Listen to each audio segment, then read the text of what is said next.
안녕하십니까. 오늘 세 번째 동영상 촬영하고 있습니다. 지금 촬영하고 있는 부분은 앞서 설명했던 것과 계속 마찬가지로 2019년도에는 정말 폭락이 올 것인가, 이 부분에 대해서 GDP, 명목 GDP 금액과 시가총액을 비교해서 제가 설명을 드리고자 합니다. 먼저 인사드리고 이제 시작하겠습니다.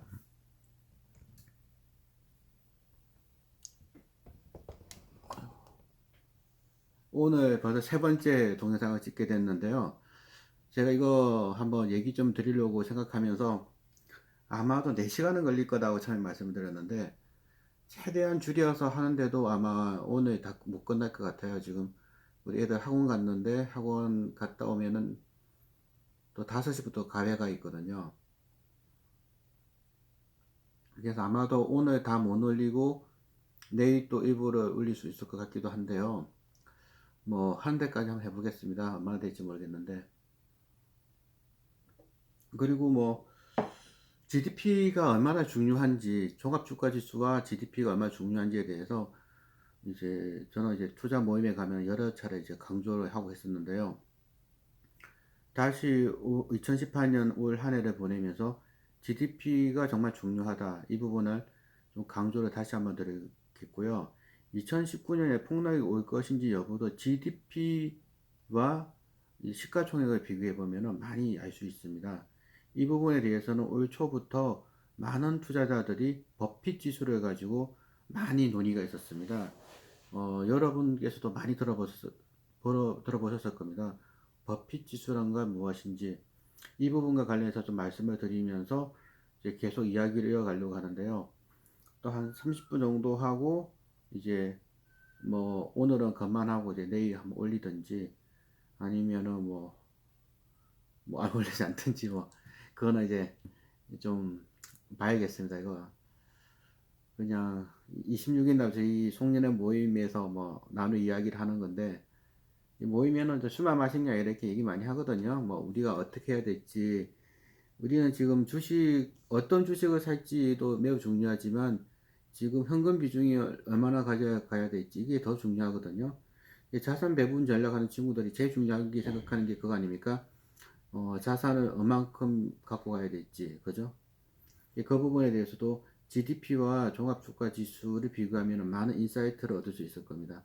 오늘 2018년을 마무리하는 송년회 자리에서 이 부분에 대해서 다시 한번 이제 리마인드를 하시고 2019년에는 좀 더 성공하는 삶, 성공하는 투자가 되었으면 좋겠습니다. 그러면 이제 이 차트 보면서, 차트라고 해야 되나요, 이거? 그래프 보면서 한번 생각해 보는 시간을 갖도록 하겠습니다. 제가 첫 번째 올렸던 동영상에 많은 분이 댓글을 달아주셨는데요. 이 동영상 끝까지 읽어주시는 분이 계시다는 분이 몇 분 있었는데요. 아마 그 정도뿐만 아마 끝까지 보지 않을까 싶고요. 사람들은 대부분은 이런데 관심이 없어요. 뭐 당장 내일 살 종목만 관심이 있지, 현금 비중 얼마큼 가져야 될지, 해외 국제 분산할 때 하방을 어떻게 봐야 될지 관심 없습니다. 그래서 얘기해봐야 이해도 못하고요. 뭐 이해하고 싶지도 않고 생각하고 싶지도 않아요. 그래서 돈을 못 버는 거고요. 주식 투자하신 분들 중에서 한 3%, 5%밖에 돈을 못 번다고 하지 않습니까? 이 동영상도 끝까지 보실 분은 한 3에서 5%밖에 안 될 겁니다. 그런 분만 성공하실 거고요. 대부분들은 그냥 뭐 제가 뭐 차트 같은 거 하나도 안 보여주잖아요. 뭐 주가 차트 같은 경우 특히 그런 거에만 관심 있는 분들은 뭐 재미없는 동영상, 무익한 동영상, 머리 아픈 동영상을 볼 텐데, 이제 그런 분들이 아니 이제 뭐 소수의 몇 분은 아마 끝까지 보시겠죠. 이제 그런 분들은 아마 이게 올해 시장이 어떨지 내년 시장이 어떨지와 관계없이 뭐 좋은 그 인사이트를 얻을 수 있지 않을까 싶고, 저희 역시도 뭐 교류를 많이 하거든요. 좋은 정보라든지 뭐 좋은 투자 아이디어는 집에서 누워 있으면 누가 알려주지 않습니다. 전화해서 이렇게 좋은 거 있는데 한번 뭐 사보시라 그렇게 해보는 사람도 없고, 그런 분이 있다면 그거는 아주 질이 나쁜 거죠. 양질의 정보는 그렇게 나오지 않습니다. 내가 공부해야 되고 내가 찾아봐야 되고 내가 전화해서 만나야 되고, 그런 속에서 좋은 정보와 좋은 투자 아이디어가 나오는데요. 오늘 애들이 지금 학원 간 관계로, 근데 학원에 4시에 온다 그래서 지금 시간이 얼마 없어서 30분 내로 이제 끊고 또 더 하든지 하겠습니다. GDP가 왜 이렇게 중요한지에 대해서 다시 한번 말씀드리겠습니다. 한번 보시면서 말씀드리겠습니다.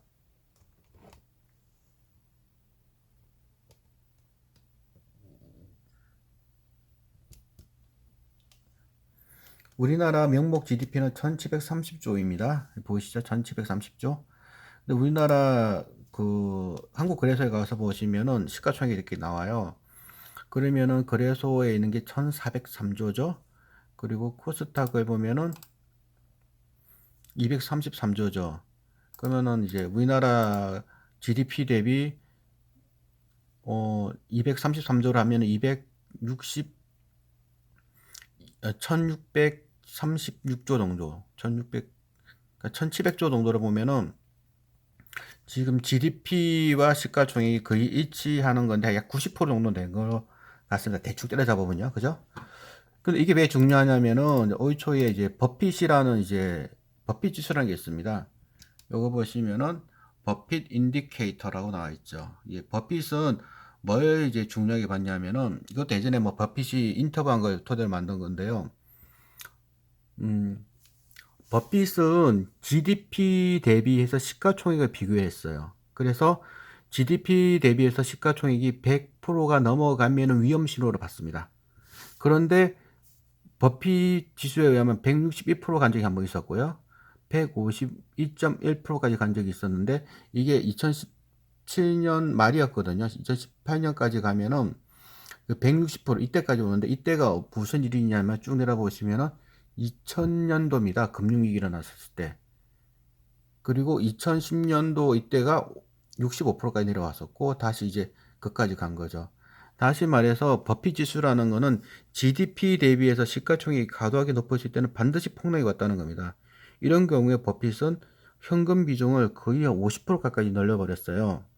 그러면은 이거를 올 초에 모든 사람이 다 알고 있었거든요. 그렇다면은 우리 모임에서 숏을 친 이유가 설명이 되는 거죠. 지금 이 금융위기 직전처럼 버핏 지수 GDP 대비해서 시가총액이 이토록 높다면은 숏을 치는 게 맞죠. 그래서 숏을 친 거죠. 그럼 우리나라는 어떤지는 아까 봤었죠. 우리나라는 명목 GDP가 얼마였죠? 1730조. 그런데 지금 시가총액이 거래소 코스닥 합치면 한 1600 몇 조, 1660조인가요? 한 1700조 가까이 됐으니까 약 90% 정도면은 한 이 정도 되겠네, 이 정도. 그러니까 한국은 이제 많이 빠진 상태이고요. 미국은 이제 이만큼 더 빠져야 될 겁니다. 근데 지금 최근 얼마 동안 빠져서 한 요까지는 한 이 정도까지 온 것 같긴 한데 더 빠져야 되죠. 그래서 소설 계속 유지하고 있는 거고 한국은 지금 이 정도인데 90%가 이 정도잖아요. 이 정도니까 더 빠져봐야 뭐 빠질 자리가 이제 얼마 안 남았다는 겁니다. 그래서 제가 이제 말씀을 드리는 거는 한국 시장에 숏을 치는 거는 이제는 좀 위험하다. 미국은 좀 더 빠질 것 같다. 이게 버핏 지수를 토대로 본 겁니다. 그래서 올 상반기 저와 같이 투자하시는 많은 분들은 현금 비중이 엄청 높았어요. 뭐 40%, 50% 현금을 가지고 있고 나머지 주식으로 갖고 있는 50, 60% 중에서도 인버스 가지고 있고 숏을 치고 있고 배당주를 가지고 있고 그럼 하방을 준비했습니다. 그럼 이런 거를 저처럼 이제 많은 친구가 없는 여러 분이 있을 수도 있거든요. 친구는 많지만 저는 이제 뭐 제도권에 있는 분들을 많이 만나고 있거든요. 제도권에서 매니저라든지 뭐 애널리스트 뭐 VC 하는 친구들을 만나는데 이런 다양한 친구들이 없다면은 어떻게 이걸 알 수 있을까? 이거는 일단 그 한국거래소에 가서 우리나라의 명목 GDP가 얼마고 시가총액이 얼마인지 봐갖고 여러분이 한번 GDP 대비해서 버핏 지수, 버핏 인디케이터를 한국적 상황에서 한번 보시라는 겁니다. 지금이 우리가 미수 몰빵을 해야 될 때인지 아니면 현금 비중을 높여야 될 때인지 그 한 가지 팁을 더 드리겠습니다. 제가 지난번 우리 모임에서도 나왔던 서탁강의 해주셨던 투핸드 투자 자문이라고 있는데요. 이거 투핸드 투자 자문에는 블로그가 있거든요. 이 블로그에는 보시는 것과 같이 사업 보고서가 매 분기 말부로 다 나옵니다. 그럼 제가 2017년 12월 말